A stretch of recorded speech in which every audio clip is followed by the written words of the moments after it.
5,000 3 साड्या वगैरे. अच्छा, ओके. माझ्याकडे काही सोन्याची वगैरे ज्वेलरी नव्हती. मी अगदी ठाणा स्टेशनला फिरून अशी 500 रुपयाचा हार 6-7 हजारात माझ्या लग्नाचा सगळा गेटअप मी रेडी केला होता. 40,000 रुपये हप्ता बसला. मी तिकडेच खाचलो, म्हटलं मेलो आता, म्हटलं झक मारले हात घातला म्हटलं इकडे. अंशुमनच्या स्कूलचं नाव काय होतं?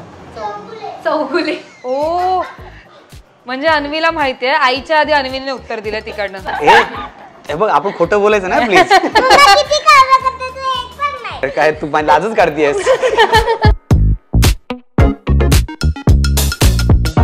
नमस्कार, लोकमत फिल्मीच्या लव गेम लोच्यामध्ये तुमच्या सगळ्यांचं खूप स्वागत आहे. आज एक नवीन जोडी तुमच्या भेटीला घेऊन आली आहे आणि ते आहेत अंशुमन विचारे आणि त्यांची पत्नी पल्लवी. सर, कसे आहात दोघं जण तुम्ही? कसं वाटतं? फ्रेश वाटतं. येस, लोकमत फिल्मीमध्ये पहिली गोष्ट तुमचं स्वागत आहे. सो अरे अच्छा अन्वी, तू पण आली आहेस? अच्छा, तुझ्याशिवाय इंटरव्ह्यू? सॉरी यार, तुझ्याशिवाय इंटरव्ह्यू तर शक्यच नाही बाबू, तू पण असलंच पाहिजे तिकडे. Sorry extreme. कसे बाबू तू? प्रेक्षकांना हाय कर एकदा. विचार, कसे आहात तुम्ही? तुझे बघतात ते लोक रील्स. तू एकदम मोठी सेलिब्रिटी आहेस, माहितीये तुला? ओ येस, तुला माहिती आहे ती सेलिब्रिटी आहे ते. ओके, सो अन्वीचंही स्वागत आहे लव गेम लोच्या मध्ये. सो आज आपल्यासोबत अंशुमन, पल्लवी आणि अन्वी ही पूर्ण विचारे फॅमिली असणार आहे. सो आय गेस खूप अन्वी आले म्हणजे खूप मजा येणार आहे आपल्या या इंटरव्ह्यू मध्ये. सो सुरूच करूया आपण आता. सो 10 वर्ष झाली आहेत लग्नाला तुमच्या? 10 वर्ष झाली? 9 वर्ष झाली आहेत लग्नाला. मी 1 वर्ष भेटून 10 वर्ष. भेटून 10 वर्ष झाली. सो कसं चाललंय संसार आता 10 वर्षानंतर? अन्वीला झाले 5-6 वर्ष झाली असतील. सो ती आल्यानंतर काय बदल आहेत किंवा कसा चाललाय संसार तुमच्या दोघांचा? ह्याचं उत्तर पहिले ती देईल ना. कसा चाललाय संसार? बाई समजा गेला. कसा चाललाय संसार? मग मस्त चाललंय, आता छान चाललंय. आणि खरं सांगायचं तर लग्न झाल्यापासून सगळं चेंज झालं लाईफ माझं, म्हणजे सगळ्याच दृष्टीने. हो. आणि अन्वी आल्यानंतर काय सगळं चेंज झालं. चेरी ऑन केक असं म्हणू शकतो आपण. सो पहिली भेट आठवते का? कधी, कशी झाली होती, काय झालं होतं? न विसरण्यासारखी भेट आहे. सांग जरा पटकन. पहिली भेट आमची झालेली पुण्यात. ओके. एका सेटवर. म्हणजे मला बोलवलं होतं त्या फिल्म मध्ये मेन लीड साठी. आणि हा बसला होता एका म्हणजे झाड होतं तिथे, काही मेकअप रूम वगैरे डोंगरावर शूट होतं. डोंगरावर शूट होती. तर त्या झाडाच्या असं खाली जो कट्टा असतो ना, त्याच्यावर तो बसला होता आणि मी गेले होते. म्हटलं हॅलो सर, कसे आहात? अच्छा सर. ओळखच नव्हती ना? ओके. अजिबातच ओळखत नव्हते मी. मला फक्त माहिती होतं अंशुमन विचारे ऍक्टर आहे फिल्म मध्ये. तर मग तो म्हणाला हाय हॅलो वगैरे आणि मी बसले तिथे. ते म्हणाले बसा, इथेच बसा. मग आम्ही गप्पा मारायला लागलो आणि गप्पा मारत मारत सकाळी 8ला भेटलो होतो म्हणजे आम्ही. आणि असे दुपारचे 1-1:30 वगैरे वाजले. आमचा सीनच झाला नव्हता. ओके. आणि मग दुपारपर्यंत गप्पा चालू होत्या. ओके. लंच ब्रेक असा आवाज आला तरी आम्ही गप्पाच मारत होतो. आणि म्हटलं घेऊ दे सगळ्यांना. नंतर उठलो तेव्हा एकच ताट राहिलं होतं शेवट. अच्छा. आणि हिल वरती शूट असल्यामुळे पुन्हा ताट वगैरे पॉसिबल नव्हतं आणलं. तर मी त्यांना म्हटलं की चला आपण एकाच ताटात जेवूया, मग जाऊ दे. असं करून ती आमची सुरुवात झाली. आणि आम्ही एका ताटात जे जेवायला सुरू केलं ते 15 दिवस आमचं शेड्यूल होतं. आम्ही ताट असली तरी एकाच ताटात जेवायचं. ओ अच्छा. मग ठरवून होतं ते रोज म्हणजे. सो पहिलं अप्रोच कोणी केलं होतं प्रपोजल साठी? प्रपोजल असं नाही, आम्ही डायरेक्ट लग्न. खूप छान मैत्री झाली त्या काही दिवसात. इनफॅक्ट तो खूप शांत आणि मॅच्युअर्ड आहे आणि मी खूप मस्तीखोर आहे. तर मी ते 15 दिवस ऍक्च्युली त्याला खूप त्रास दिला होता. प्रचंड त्रास दिला होता त्याला. आणि असं काही ठरवून नाही, पण आवडलं एकमेकांचं, म्हणजे कळलं होतं एकमेकांना. हा, सहवास आहे. मग लगेच लग्नासाठी तरी बोलणी झाली असेल, कोणीतरी एकाने विचारलंच असेल ना. तर कोण एक माणूस जो होता त्यांनी पहिलं अप्रोच केलं की माझ्याशी लग्न करशील का? आम्हीच विचारलं. अच्छा, तुम्हीच विचारलं. म्हणजे तुम्हाला माहिती होतं का की पल्लवी होकार देईलच किंवा काही धाकधूक होती का की देईल नाही देईल? धाकधूक कशी नव्हती, पण कन्फर्म नसतं ना, मुलींचं सांगू शकत नाही. पण नाही, पल्लवीच्या बाबतीत तसं नव्हतं. कन्फर्म लगेच ती पण तयार होती. आणि मग लवकरच एका वर्षातच आम्ही सगळं म्हणजे लगेच लग्नाचा वार उडवून दिला. प्रश्न असा होता की मला होकार देण्याआधी माझं घर बघ. मी पूर्वी चाळीत राहायचो. अच्छा, ओके. म्हणजे मी 4x4 जिंकलो तेव्हा सुद्धा चाळीत राहायचो, कारण मी लहानपणापासून चाळीतच वाढलोय. मला तर नॉर्मल होतं चाळीत राहणं. आमची 8x10ची खोली होती. सो महाटी तोच फ्लॅट होता, कारण मला असं डोक्यात कधी आलंच नाही आपण फ्लॅटमध्ये जायला पाहिजे. आणि असं काही प्रायव्हसी, कारण डोक्यातच नव्हतं ना ते. यानंतर कळलं अरे आपल्याला फ्लॅट घ्यायला पाहिजे. म्हणजे तुम्ही त्यांना विचारलं की आधी माझं घर बघ आणि मग ठरव की तुला लग्न करायचंय. कारण कसं आहे की आपल्याला सवय आहे, समोरच्या माणसाला सवय आहे की माहिती नाही ना, कारण आपले टॉयलेट्स सार्वजनिक असतात, आपल्याला सवय असते कॅटवॉक करत जायचं सगळं. पण माझ्यासाठी नॉर्मल होतं, म्हणजे लोक इनफॅक्ट लोक बघायला यायचे की अंशुल खरोखर इकडे राहतो का म्हणून. आमच्या समोर फिश मार्केट होतं, तर ते बघायला यायचे. पहिलं म्हटलं पहिलं घर बघ आणि मग तू डिसाईड कर की खरोखर लग्न करायचं की नाही, कारण प्रॅक्टिकल आयुष्य आणि याच्यामध्ये खूप फरक आहे. सो पण तिने उत्तर दिलं ते भारी होतं. काय उत्तर होतं आम्हाला ऐकायला आवडेल. तुला आठवतंय का, तूच सांग ना. ते तुम्हाला टेस्ट करताय, तुला आठवतंय का? आंबे विकलेत मला नाही माहिती. ते म्हणजे सगळे आपण किडे करतो त्याच्यामध्ये एक आंबे विकणे हा प्रकार आहे. ओ अच्छा, आम्हाला नंतर सांगा तुझे सगळे किस्से. हा, तुला हे सगळं बाबांची लव्ह स्टोरी जे सांगताय तुला माहिती होतं, कधी बोललेत का तुला हे? नाही दिला नाही नाही. तर मग ते म्हणाले हे बघ घर कसं असतं, घर माणसांचं असतं, भिंतींचं नसतं. पण मला सवय नाही आहे चाळीतली आणि आपण भाड्याने राहू, वन रूम किचन तर वन रूम किचन, पण ॲटलिस्ट सेल्फ कंटेंट पाहिजे. म्हटलं ठीक आहे. आणि ते म्हटल्यानंतर म्हटलं आपण मग भाड्याने घेण्यापेक्षा मी म्हटलं चल ट्राय करूया, आणि म्हणून मी विकत घेण्याच्याच हिशोबाने गेलो आणि झालं ते झालं. अच्छा, म्हणजे लकी ठरल्या का पल्लवी तुमच्यासाठी? ती आल्यापासून म्हणजे गाडी होती पण 2 गाड्या झाल्या. 2 गाड्या झाल्या आणि यानंतर मग सगळ्याच गोष्टी वाढत गेल्या, म्हणजे प्लस प्लस होत गेल्या. हो हो. पण आता घरी लग्न तर करायचं आहे, एका वर्षात तुम्ही ठरवलंच की लग्न करायचंच आहे, सो घरी कसं सांगितलं, काय होते घरच्यांचे रिॲक्शन? काहीच प्रॉब्लेम नव्हता म्हणजे भाग के जाके शादी करणे असं केलं असतं काय नव्हती, पण घरी कल्पना होती. म्हणजे आम्ही जितके भेटत होतो ऑब्व्हियसली, एखादा माणूस जेव्हा जास्त एखाद्याला भेटतो समोरच्या घरच्यांना माहिती असतं आणि ते कळतं. सो लग्नाचा दिवस कसा होता, म्हणजे लग्नाचे ते दिवस आठवतात का? सगळं शॉपिंग अँड ऑल सगळं सुरू असतं? असं काही नव्हतं ऍक्च्युली, कारण की आमचं लग्न पण जरा ट्रॅजेडीच होतं, त्यामुळे आम्हाला हे किस्से ऐकायला खरं तर जास्त आवडतात की ट्रॅजेडी होतं, हे घडलं ते घडलं, तेच आम्हाला सांगा. खरं सांगायचं ते इतकं सोपं नव्हतं माझ्याकडून पण, आणि माझ्या घरी खरं थोडंसं तयार नव्हते. आणि मी तर 2 मिनिटं सॉरी 1-2 मिनिटं. तुला खायचं तिकडे, तिथे बसून खाशील तू? 2 मिनिटं कर, तिला बसू खाऊ तिकडे. हा चालेल, नंतर परत ये तू. हा आरामात जा, सगळ्यात बेस्ट. म्हणजे ओके सॉरी. हा ठीक आहे, कंटिन्यू रोलिंग. आणि म्हणजे माझी परीक्षा चालू होती LLB ची, मला अजूनही आठवतं. आणि शेवटचा पेपर वगैरे झाला LLB चा, आणि मी घरी सांगितलं, म्हणजे 5 जूनला आमचं लग्न होतं आणि मी 1 जूनला घरी सांगितलं की मी लग्न करते. लगेच 4 दिवसात ठरलं? पण नाही घरी ऍक्च्युली माहिती नव्हतं, आमचं ठरलं होतं. कारण की मला घरी म्हणजे तुम्ही दोघांनी डेट फिक्स केलेली आधी की 5 जूनला लग्न करायचंय? सुधाकर चव्हाण म्हणून ठाण्यातले सुधाबाई आमचे प्रस्त आहे, आता ते नाही आहेत, ते मला वडिलांसारखे होते, ह्याचे मित्र. पण ते नंतर मला भेटल्यानंतर अगदी म्हणजे मला त्यांनी मुलगीच मानलं होतं, आणि ह्या सगळ्यामध्ये त्यांचा खूप सपोर्ट होता आमच्या लग्नामध्ये. इनफॅक्ट त्यांनीच आमचं लग्न लावून दिलं, आणि आम्हाला सपोर्ट मानसिक आर्थिक सगळा त्यांचा होता आमच्या लग्नामध्ये. आमचं लग्न फक्त झालंय ते सुधाकर चव्हाण ओके आणि वहिनी. आणि 1 तारखेला मी जेव्हा सांगितलं तेव्हा माझी आई म्हणजे रडारड घरात. तिला मग मी इतकी रडायला लागली की मी तिला डॉक्टरकडे घेऊन गेले, आमचे जे ओळखीचे डॉक्टर होते त्यांच्याकडे घेऊन गेले, आणि मग त्यांना सांगितलं सरी खूप रडतीये, जरा समजावं, कारण मला टेन्शन यायला लागलं.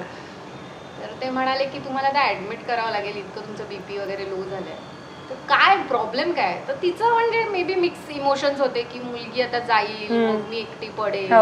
कारण मी लग्न केलं, I was 28 years old. Okay. तोपर्यंत म्हणजे आई आणि मी, आईचा पदर कधी सोडला. तर मे बी तिला तेही होतं की मी एकटी पडेल की काय, मग ही गेल्यावर मी काय करणार, असं आय डोंट नो, तिचे मिक्स इमोशन्स होते. पण माझं लग्नही करायला हवं असं सगळं होतं. पण आई रेडी नव्हती, म्हणजे अशी मनातून अशी रेडी नव्हती, लग्न करायचं हे माहिती होतं, पण तो क्षण येऊन जवळ थांबतो तेव्हा त्याचं घर तिने बघितलं होतं. जरी मला मॅटर करत नसलं तरी तिला ते मॅटर केलं असेल कदाचित. चाळीतलं छोटंसं घर होतं, आमच्यात 8 वर्षाचा डिफरन्स होता. म्हणजे तुम्ही बघितलं होतं आईने, म्हणजे तुम्ही आजूबाजूला राहत होता की? अच्छा, नेलं होतं तुम्ही बघायला? ओके. आई ह्याच्या आई वडिलांना भेटवायला. ओके. हा. तर ते संभाव असतं ना, आपली मुलगी म्हणजे कुठे जाणार आहे ते नंतर होतं, कालांतराने त्या गोष्टी वेगळ्या. आता माझं आमचं जेव्हा मी आईला म्हटलं तुझं लग्न झालं तेव्हा पत्र्याचं घर होतं बाबांचं माझ्या. हो नंतर झालं ना, हो फ्लॅट मध्ये आलीच ना. माझा आणि माझा विश्वास आहे असा की तुमच्या नशिबात असेल ना तर ते हो. होतं, नशिबात नसेल तर ते जातं. तुम्ही बंगल्यात जा, तो नसेल तर तो जाणार, असेल तर तो येणार. हे माझा फारच स्ट्रॉंग. ऍक्च्युअली हेच वाक्य ते बोलली होती. हे बघ, तुझ्या नशिबात असेल ना तर आपण चाळीतून बंगल्यात जाऊ, नसेल तर बंगल्यात सुद्धा आपण चाळीत येऊ. सो ती गोष्ट मला आवडली. खूप विश्वास आहे, पुनर्जन्मावर खूप विश्वास आहे, गेल्या जन्माच्या कर्मांवर खूप विश्वास आहे. तुम्ही जे कर्म करता ह्या जन्मात किंवा गेल्या जन्मात ते तुम्हाला त्याचे भोग आणि त्याचे चांगले फळ हे मिळत असतात, असा माझा खूप विश्वास. त्यामुळे जे आपल्या नशिबात आहे त्याने लिहिलेलं आहे त्याच्यावर आपण चालतोय आणि ते होणार. मग आईला खूप समजावलं, मग त्या डॉक्टरने पण आईला खूप समजावलं की तिचं लग्न होऊ द्या वगैरे. मग ती थोडीशी स्थिर स्थावर झाली. आणि तू म्हणालीस मगाशी शॉपिंग, तर शॉपिंग मी अगदी स्नॅपडील म्हणून एक ऍप होता त्यावर, तर त्या स्नॅपडील वरती मी परीक्षाचा अभ्यास करता करता अशा साड्या मागवलेल्या. म्हणजे सगळं रेडी होतं, फक्त लग्नाला जाऊन उभं राहायचं होतं, घरच्यांनी या. साड्या पण म्हणजे अशी 1200ला एक, 1800ला एक, अशा म्हणजे 5000 3 साड्या वगैरे. अच्छा, ओके.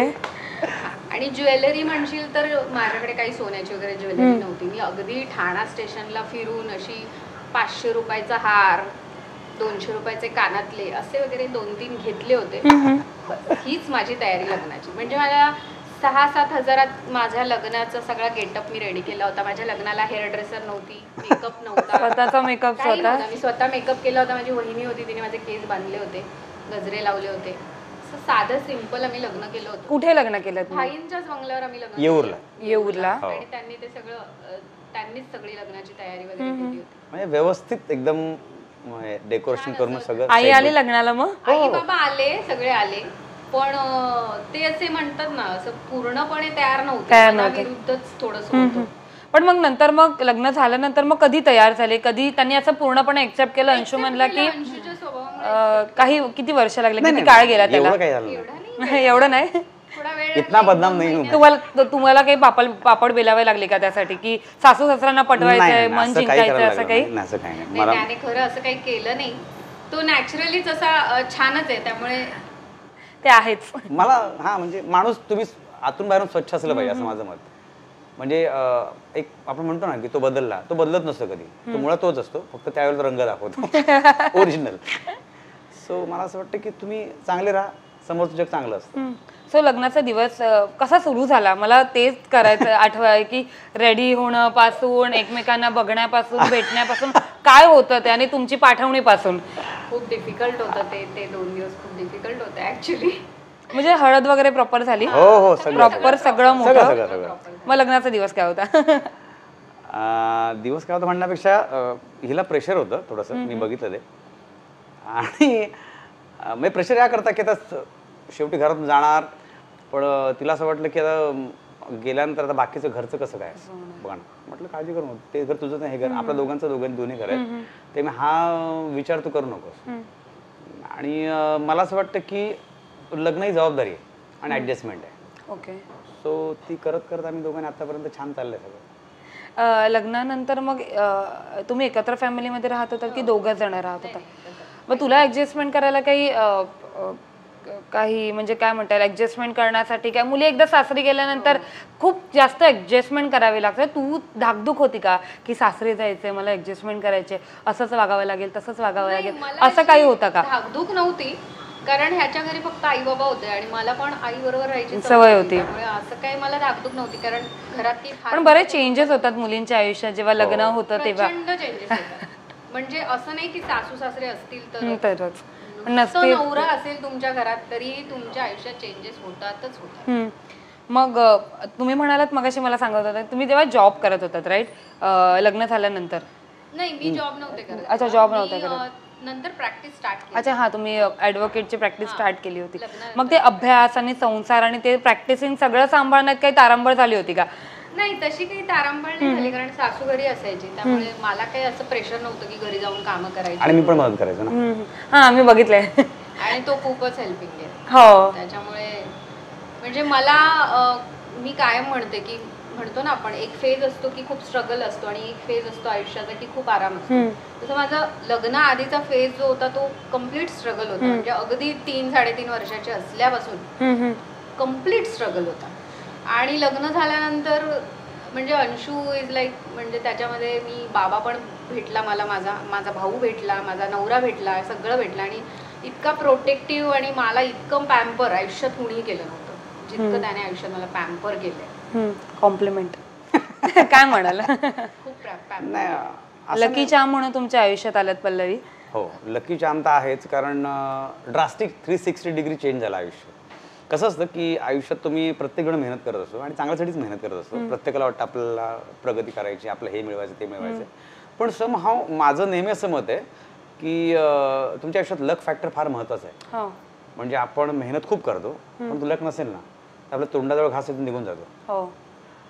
आणि असं माझं बराच वेळ झालेलं आहे. म्हणजे चांगले चांगले प्रोजेक्ट्स किंवा चांगले गोष्टी घडता घडता थांबलेले आहेत. पण पल्लू आयुष्यात आल्यानंतर सगळं चेंज झालं. म्हणजे मी जो फ्लॅट घेतला तो फ्लॅट मी काय मला वाटलं ना आयुष्यात असा एवढा मोठा फ्लॅट घेईन. म्हणजे आता खरं सांगायचं तो किस्सा असा होता की ज्याचा फ्लॅट मी घेतला ना त्याने आम्हाला अशी अट घातली होती की 8 दिवसात 20 लाख रुपये ब्लॅक पाहिजे म्हणून. तर ना मी म्हटलं की हा विषयच नाही, आपल्याकडे 2 लाख रुपये सुद्धा नाही आहेत आणि ते पण ब्लॅक. ती म्हणाल नाही ना आपण बघूया ट्राय करू. म्हटलं पैसे येणार कुठून? ती बोलली मी 5,000 देते. अगं म्हटलं तुझे 5,000 मी कुठून देतो परत? तसं नाहीये, त्याला टोकन द्यायचं होतं. कारण टोकन दिल्याशिवाय तो दुसऱ्यांना फ्लॅट्स दाखवेल ना, म्हणून ते 5,000 मी त्याला टोकन दिलं. त्याला म्हटलं ही डील झालेली आहे, आम्ही येतो, आता कोणाला दाखवू नको फ्लॅट. तर तो म्हणाला 5,000 डुबतील आता तुझे. म्हटलं डुबू दे पण आपण प्रयत्न करूया. 8 दिवसात त्याला 20 लाख हवे होते. तर ही म्हणाली अरे आता पैसे. म्हटलं काय पैसे नाही, पैसे गेले म्हटलं तुझे आता. म्हटलं कोण देणार म्हटलं आपल्याला पैसे? बोलले तू मित्रांना फोन करा. कोणाला फोन करू? सगळे माझ्यासारखे म्हटलं. नाही अशा मग मी काही लोकांना मी कोणाला पैसे नाही मागू शकत. मला ते पटत नाही कोणाला पैसे मागणं. तर मी तेव्हा त्याला एकच म्हटलं की अशा वेळेस कळतं आपल्याला कोण मित्र आहे आपला. अशा वेळेस म्हटलं हेही कळतं की आपला मित्र कोण. कारण ज्याचा आपल्यावर विश्वास आहे तो आपल्याला पैसे देणार आणि आपल्यालाही कळणार की हा आपला मित्र आहे बाबा, हा अडीनडीला आपल्या कामी येणार आहे. म्हटलं आता बस समोर आणि माझ्यासमोर फोन लाव. पण आणि 20 मधले पहिले 5 मी त्याला पुढे केले होते. माझ्याकडे होती, त्यांनी स्वतःची एफडी मोडली होती, बनवलेली होती. तर ती 5 त्याला दिले आणि म्हटलं की आता 15 जमवायचे. फोन लाव माझ्यासमोर बसून, तुला कोण कोण देते. आणि 5 दिवसात आम्ही 20 लाख जमवले. आले होते. मी थँक्स त्या सगळ्यांना. नावं घेऊन मुद्दाम असं काही करणार नाही, पण त्यांच्यामुळे झालं. आणि आणि मला स्वतःलाच कळलं 4 दिवसात 20 लाख येऊ शकले माझ्या आयुष्यात. ही मोठी गोष्ट होती. त्याच्यानंतर त्याचा असा प्रश्न होता की इन्स्टॉलमेंट कसं भरायचं 40,000. ते काय झालं की आता मी समजतोय की 15 वर्षाचं मला लोन मिळेल आणि 25,000 माझं हे बसेल. म्हणजे आपलं सगळं कॅल्क्युलेशन असतं. बँकवाला म्हणाले तुमच्या इंडस्ट्रीला आम्ही एवढे कमी लोन देणार नाही, 10 वर्षाचं लोन देऊ. तिथेच माझं संपलं सगळं. म्हटलं आता 40,000 रुपये हप्ता बसणार. मी तिकडेच खाचलो. म्हटलं मेलो आता. म्हटलं झक मारलीने हात घातला. म्हटलं इकडे तिला म्हटलं विषय संपला, आपल्याला लवकर विकायला लागणार. म्हटलं फ्लॅट पैसेच नव्हते ना. पण यू वोंट बिलीव्ह. आणि म्हणजे लक फॅक्टर म्हण, हिचा पायगुड म्हण, सगळंच म्हण, मी 5 वर्षात लोन फेडून टाकलं. सो माझा मिरॅकलवर विश्वास झाला. 5 जूनला आमचं लग्न झालं आणि 15 जूनला ह्याची बुलेट ट्रेन चालू झाली. बुलेट ट्रेन म्हणून एक यायचं हास्य जत्राच्या आधी. ते 15 जूनला हा शूटला जायला लागला, स्टार्ट झाला. 5 वर्षात मी लोन फेडून टाकलं. म्हणजे मी प्रश्न नाही पडला की इन्स्टॉलमेंट कसं. इनफॅक्ट आम्ही दुसरा आणखीन एक फ्लॅट घेतला. म्हणजे मिरॅकल होऊ शकतं. माझं एवढंच म्हणणं की मिरॅकल होऊ शकतं. तुमचा विश्वास पाहिजे फक्त चांगल्या कर्मांवर. येस. आणि मला विचारायला आवडेल की तुम्ही थोड्या वेळापूर्वी एक म्हणालात की काही प्रोजेक्ट जे असे इथपर्यंत येतात आणि मग तिकडनं गेलेले आहेत. सो तेव्हा पल्लवीची साथ कशी मिळाली, तिने किती सपोर्ट केला? कारण की आम्ही तुम्हाला बघितलं आता केवढे वर्ष आम्ही बघतोय. अंशुमन विचारे नाव खूप मोठं आहे. सो मध्ये मध्ये काही करोना काळ गेला किंवा काही गेला, प्रोजेक्ट काही येऊन गेले. सो तेव्हा पल्लवीची साथ कशी मिळाली? तुम्ही दोघांनी ते एकत्र कसं सर्व्हाइव्ह केलं? बेस्ट आहे. खरं सांगायचं ना तर माझं हास्ययात्रा चालू होतं आणि कोरोना 19ला सुरू झाला आणि त्यानंतर मग बबल शूट सुरू केले बाहेर आउटडोर.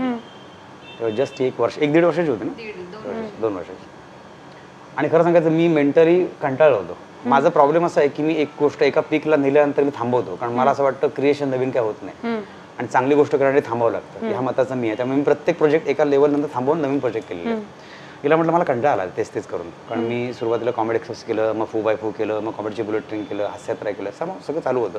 आणि मला एका लेवलनंतर ह्या स्टँडअप म्हणजे अशा प्रकारच्या कार्यक्रमात कंटाळा आला. म्हटलं ॲज अन ॲक्टर म्हणून मी थांबतोय कुठेतरी, माझी इम्प्रूव्हमेंट होत नाही आहे, तर आपल्याला थांबायला पाहिजे. तुला थांब म्हटलं, मग पुढे कसं करणार? काय नाही, आपल्याला गरज काय नाही जास्त, आपल्याला जेवढी गरज तेवढी भागेल. आपण आमटी भात खाऊ, डाळ भात खाऊ, आपलं काहीच नव्हतं ना आधी, आता प्रॉब्लेम काय? हा सपोर्ट खूप महत्त्वाचा आहे. आणि मी कोरोनामध्ये सोडलेला प्रोजेक्ट आहे, 1 वर्ष मी काही काम केलं नव्हतं, पण आम्हाला कधीच प्रॉब्लेम आला नाही.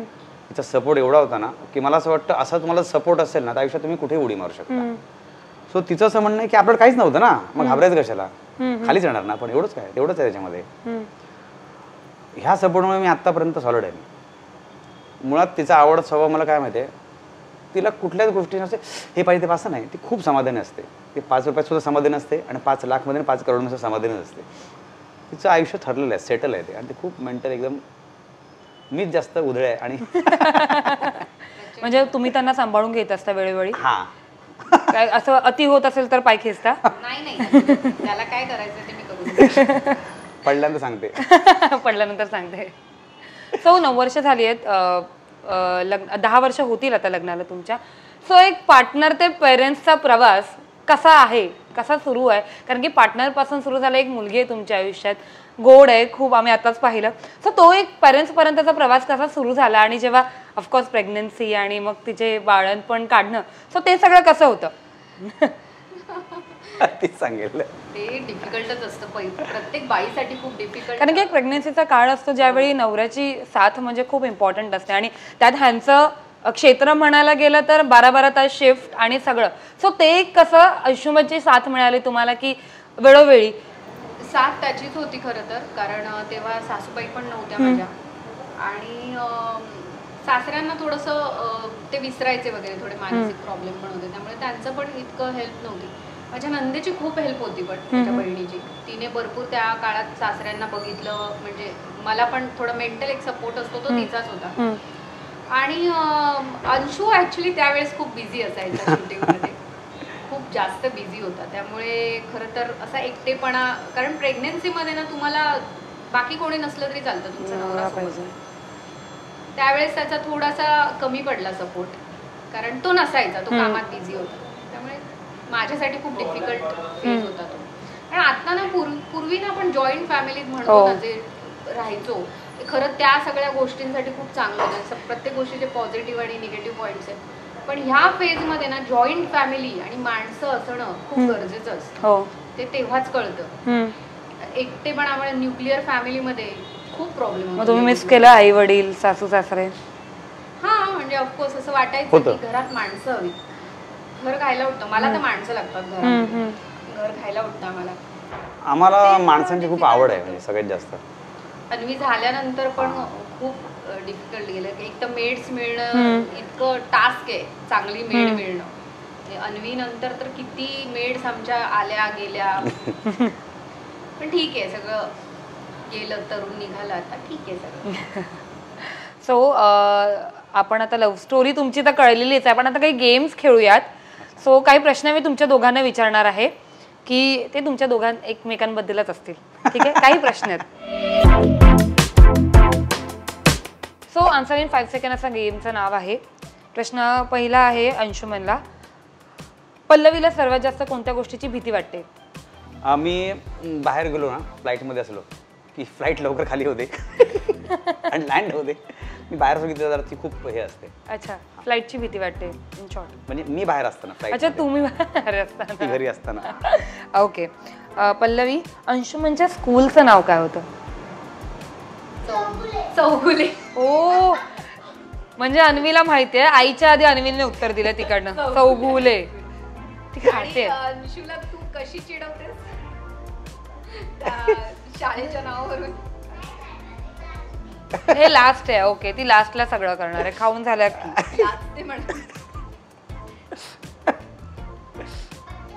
आम्ही ठेवून दे तिकडे, बस झालं तर ठेवून ये आणि इकडे ये माझ्या आईशी. हात तू बाळा. नाही नाही, चे आम्ही असू द्या ना, परत घेते, आम्ही असं जाऊ.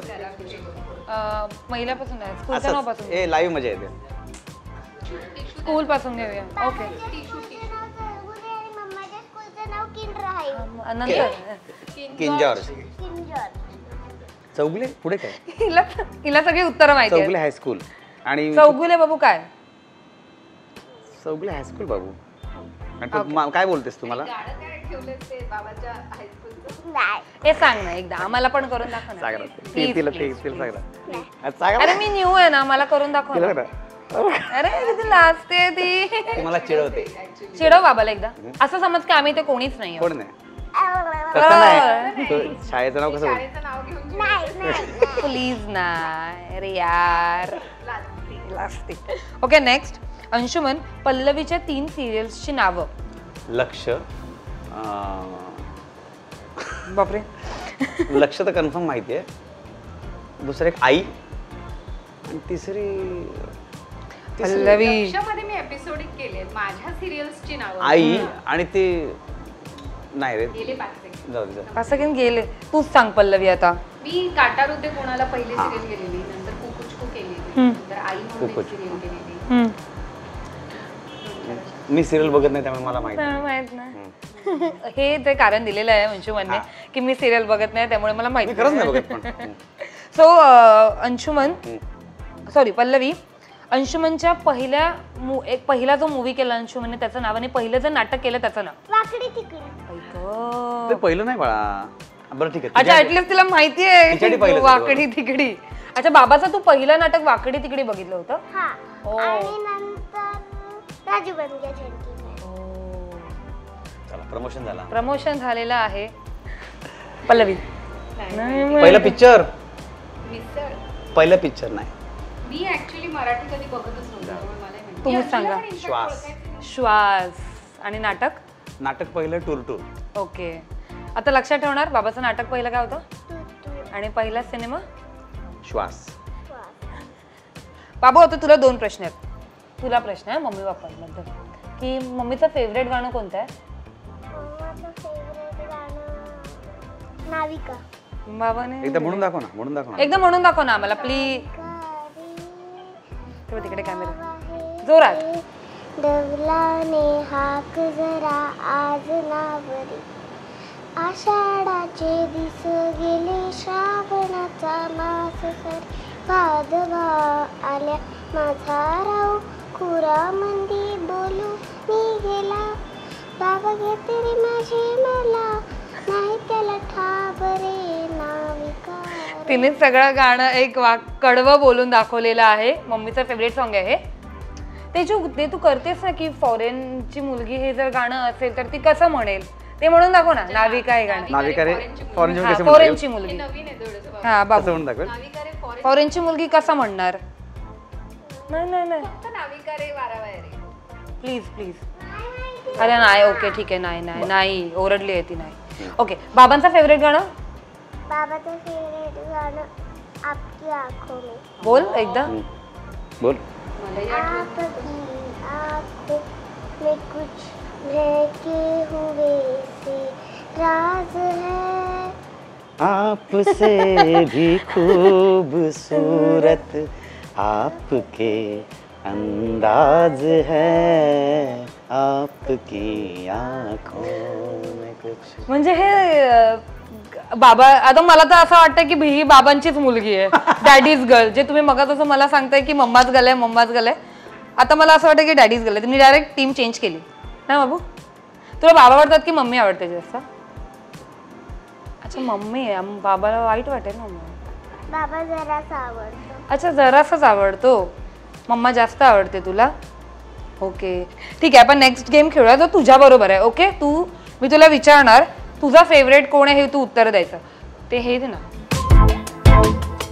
असं केलं तर मम्मा आणि असं केलं तर बाबा. अन्वी किती एक्सायटेड आहे. ते बोर्ड घेऊन वगैरे उभी आहे. तिकडे कॅमेराकडे बघ. हाय कर. सो अन्वी मी तुला काही प्रश्न विचारणार. ओके सो पहिला प्रश्न आहे तुझ्यासाठी की बाबा आणि मम्मीपैकी सर्वात जास्त मस्तीखोर कोण आहे? अच्छा मम्मा आहे. मम्मा मस्तीखोर आहे. तुझ्यावर मस्ती करते घरी? लहानपणी करायची. अरे देवा. लहानपणी करायची. आता कोण करतं मस्ती? मारामारी बाबा करतो. बरोबरी करतो बाबा. मग तुला राग येतो कारण की मम्मा तर तुझी फेवरेट आहे ना. नाही राग नाही. ना आम्ही दोघे जण खेळतो. Okay next question. आळशी कोण आहे दोघांपैकी सर्वात? बाबाच. हे बघ आपण खोटं बोलायचं ना प्लीज. ओ अरे काय तू माझी लाजच काढतीयस. आई शपथ. खरं सांगा बघ. खरं सांगायचं. अंशुमन तिला पटवतोय. माझं मला उत्तर आहे. तोंडावर कुठं बोलली माझ्या. मम्मा किती कामं करते. याच्यावर कळले मम्माच गला आहे ती. बाबा फक्त मॉप करतो मेड नाही आली तर. अच्छा, बाबा कधी? फक्त चहा नाश्ता बनवतो मेड नाही आली तर. आणि बाबा जेवण बनवतो. कळलं कळलं. एवढं काम करतो बाबा तरी बाबा एवढीच कामं करतो तो. कधी कधीतरी करतो. ओके रोज नाही करत असं तिचं म्हणणं आहे. त्याला म्हणून चपाती कुठे येते बनवायला? म्हणून तू आळशी आहे असं. अच्छा नाही येत बघतोयस म्हणून ना रे? तू आळशी आहे. ओके ठीक आहे. नेक्स्ट प्रश्न. सर्वात जास्त झोप कोणाला येते? झोपाळू कोण आहे? अच्छा बाबाच. हे हे तू मान्य करा. अजिबात झोप येते पण झोपाळू कोण आहे सांग. झोपाळू कोण अजिबात आहे? नाही. झोपतोस तूच जास्त प्लीज. बाबा तुझं फायनल आन्सर आहे बाबा. ओके मीच आज ठरवलंच आहे तिने कन्व्हिन्स माझी- ठरवलं आज आज माझी बँड वाजवली आहे. ओके आता हा तर प्रश्न तुझ्या आवडीचा आहे. सर्वात जास्त चांगलं जेवण कोणाला बनवता येतं? कन्फ्युज. हे बाबा हे चांगलं म्हणाले तुला. ती पण छान बनवते. फिश करी वगैरे आम्हाला बाबाच्या हातची आवडते. Okay next. सर्वात जास्त सॉरी कोण म्हणतं? सॉरी कोण म्हणतं बाबू? आ, बाबाला सॉरी कोण म्हणतं? बाबाला मी सॉरी म्हणते की बाबा मला सॉरी म्हणतो? बाबा म्हणतो. म्हणजे असं जे लिहिलेलं आहे ना की मुलांनी सॉरी म्हटलं पाहिजे सो ते खरं ठरते. आता मुलगीच उत्तर देते त्यामुळे खरंच असणार. सो सर्वात जास्त मोबाईलवर रील कोण बघत असतं दोघांपैकी? मम्मा. मम्मा रीलवर बघत असते आणि तुला रील बनवायला शिकवते. तू रील तर करते मम्मा बरोबर आम्ही बघतो इंस्टाग्रामवर. मम्मा मला रील करायला सांगत नाही तू शूटिंग करायला सांगत नाही. मम्मा मला सांगते करायला. अच्छा तू स्वतःहूनच करते. ओके मम्मा तुला सांगत नाही पण मम्मी टाइम जास्त स्पेंड करते ना रीलवर. ओके. सर्वात जास्त चांगलं जोक कोण मारतं? तुला हसवतं कोण? बाबा. नेक्स्ट. सर्वात जास्त अन्वीचा ओरडा कोण खातं? तुझा ओरडा कोण? तुझा ओरडा तू कोणाला ओरडते? हो बाबा. सगळ्याची उत्तर बाबा आहेत. अन्वीचं सगळ्यात जास्त कोण ऐकत नाही? बाबा तुझं जास्त ऐकतो की मम्मा जास्त ऐकते? कन्फ्युज. मम्मा ऐकते. ओके ठीक आहे. थोडक्यात तेच कळलं. थोडक्यात कळलं. अंशुमनची बँड वाजवली.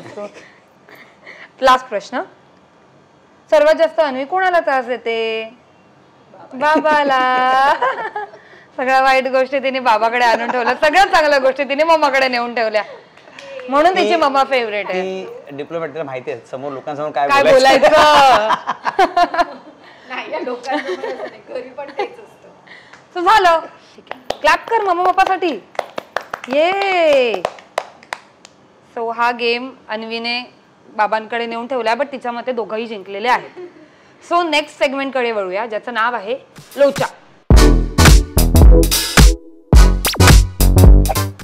तर तुम्हाला तुमच्या लोचा म्हणजे काय माहिती तुला बाबू? हा काय? कामाला लागलो. कामाला लावलं म्हणजे असं म्हणतो ना आपण, अरे मी कामाला लागलो. क्यूट. आमचा मिनिंग मला कधीच कळलं नव्हता. तो अन्वीने मला सांगितलं लोच्याचा. कामाला लागलो. सो तुमच्या आयुष्यात कधी असा एक मेजर लोचा झालाय का? तो काय होता? मी नाव घेणार नाही हो. पण तू किस्से ऐकून ठेव बाबाचे. एक कारण मोठं नाव आहे सगळं. हा. आपण घाईघाईमध्ये आपण दुसऱ्याला वाईट वाटून याकरता जे प्रयत्न करतो त्याच्यामुळे स्वतःची माती होते ना त्याचं तर माती झालेली आहे. एक फिल्म लागली होती सुपरहिट फिल्म आहे ती. त्याचे सुपरहिट दिग्दर्शक आहेत आणि मी असंच एकदा मित्रावर गेलो असताना मला मी असं म्हणतो तो काम करत आपण 2 मिनिटं जरा टाइमपास करून फोनवर सर्च करत असतो नंबर. हां हॅलो हां स्नेहल काय करतेस? काय रे काय नाही असंच फोन केला. ओके ठीक. नेक्स्ट नंबर आपण टाइमपास करत असतो. असं त्यांचा नंबर सर्च करताना आला आणि फोन केला. हॅलो काय करताय सर? काय नाही. हां सर बरे आहेत ना मस्त. त्याने विचारलं पिक्चर बघितलास? हा बघितला ना, मी बघितला नव्हता ओके. पण त्यांना वाईट वाटून बघितलं म्हणून सांगितलं. आणि मग ते बोलले की कुठे बघितलास. पण मी म्हटलं कुठे बघितलं सांगणार, कुठला थिएटर सांगणार, आपल्याला माहितीच नाही. आणि ज्या थिएटरचं नाव सांगणार तिकडे नसेल पिक्चर तर मी म्हटलं हा बघितला मी सीडीवर बघितला. हो अरे वा मस्त मस्त कसं वाटतं अप्रतिम सर क्या बात आहे. तर मी खरं काहीच बघितलं नव्हतं. आणि 2 मिनिटांनी परत त्यांचा फोन आला, अरे कुठे बघितलास म्हटलं सीडीवर. नाही ॲक्च्युली काय आलं की सीडीवर म्हणजे कुठे म्हणजे मित्राकडेच बघितला असंच. पण मस्त बरंच झालं सर पिक्चर मस्त. तुला तसं नाही आपण सीडीचे राईट्स दिलेले नाहीत तर तुम्हाला सांगशील कोणाकडे आहे ते. म्हटलं म्हणजे आपण मी पोलिसांकडे मी कंप्लेंट केलेली आहे. आता आपण एक काम कर आपण जाऊया मस्तपैकी. आणि त्या मित्राला काही प्रॉब्लेम नाही पण आपण सीडी राईट्स विकले नाही त्यामुळे जर पुढे आपण जर कारवाई करणार होती तर मला धाप आणलं. लोचाच झाला. म्हटलं हे काय हा डोंट वरी. मला घाम फुटायला लागला. म्हटलं अरे आपण थोडक्यासाठी बोलायला गेलो. लिटरली मी घाम फुटला शेवटी. ते म्हणजे ना आता जाणार मी परत थांबून त्यांच्या ऑफिसला गेलो. म्हटलं सर असं काही झालेलं नाही, तुम्हाला वाईट वाटू नये मग बोलून पिक्चर बघितलाय. त्यानंतर कानाला खडा समोरच्याला वाईट वाटलं आपण खोटं बोलायचं नाही. हा मेजर लोचा झाला होता. म्हणजे हा खरंच मेजर लोचा झाला होता. अंशुमनचं खोटं पकडलं गेलं होतं. अंशूचा आणखीन एक लोचा मी चालेल सांगा ना. तो डेंजर लोचा आहे हा. ह्याच्यापेक्षा तो भारी आहे.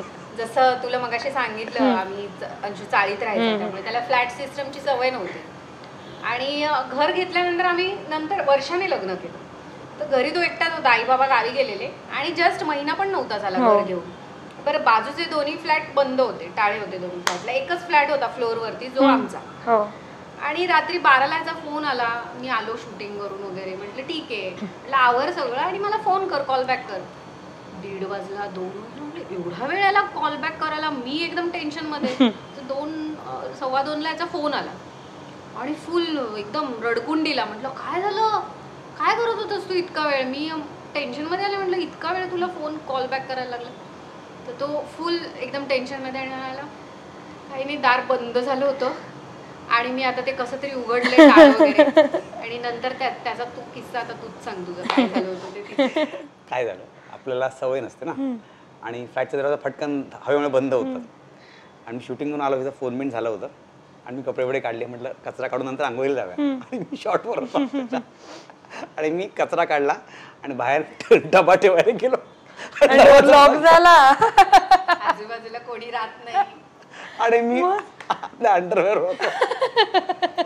मला ना म्हणजे संपलाच विषय. मी म्हटलं मेला होता मी कर्माने. आता मला काहीच दिसे ना, मला थंडीत घाम फुटलेला तिकडे. पण मी काय करणार काय. बरं आता कुठे जायचं. लोक म्हणणार हा ऍक्टर माझ्या पिऊन आला ना कुठेतरी. बरं मला कसले आणि मला काहीच कळलं. म्हटलं काय करू. बरं सगळे सीसीटीव्ही कॅमेरा मी म्हटलं आणि कसं बरं कुठून जायचं, याने जिन्याने जायचं, काय लपवायचं काय आपण. लपवायला काहीच नाही. मी तरी ना डेअरिंग करून हा ते बाहेर सूप घेऊन असं मी अक्षरशः तुला नंतर ते भंकच वाटेल एपिसोड वाटेल. सूप घेऊन लिफ्टमध्ये चढलो आणि ग्राउंड फ्लोअरला माझा मित्र राहायचा सुनील करेल. 11:30 वाजता दरवाजा वाजवला आणि कॅमेरामन आणि दरवाजा वाजवला. सुनील मिस्टर हा बोला काय म्हणतात. भारी येऊ नका मला टॉवेल द्या पहिला. त्याला कळत ना टॉवेल रात्री 11:30 वाजता का मागतोय. आणि टॉवेल घेतला तो गुंडा. मग सुनील बाहेर आला. असं झालं तो हसायला लागला सगळं. मग डोर कसा खोलला. फोडला दरवाजा. अच्छा तोडला. तोडावा लागला. फोडणार चावी करायला. बाप रे हा तर मेजर लोचा झाला होता. नशिबाने कोणी भेटलं नाही, संपलं बाई नव्हती. नाही मी मेलो असं कर्माने. चक्कर पडलाच असता सुप्रीम मध्ये जेव्हा सांगत होता तेव्हा मी वरडाची हसत होते तिकडे.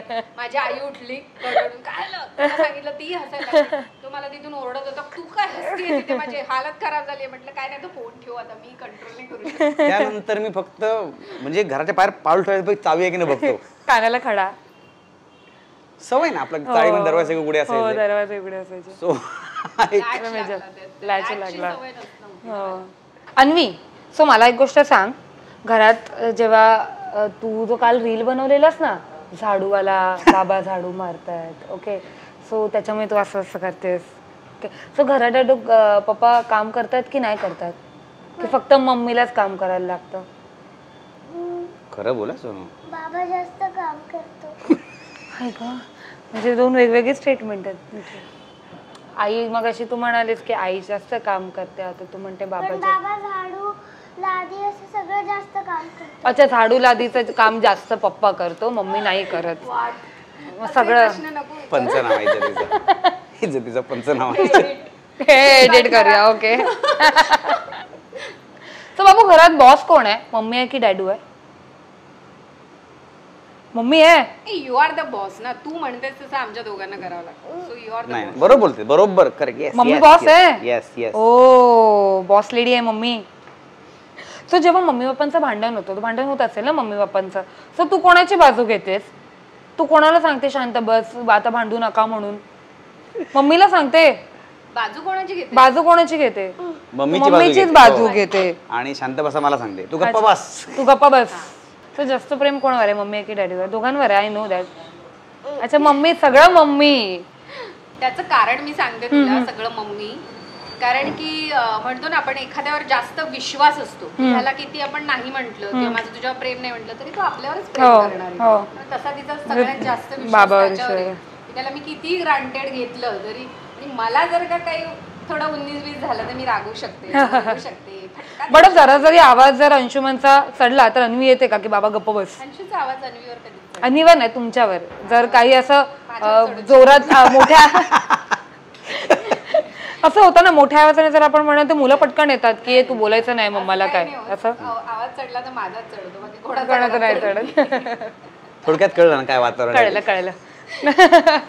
So thank you so much guys. Thank you बोल बाबू. लोकमत फिल्मीला थँक्यू म्हणून.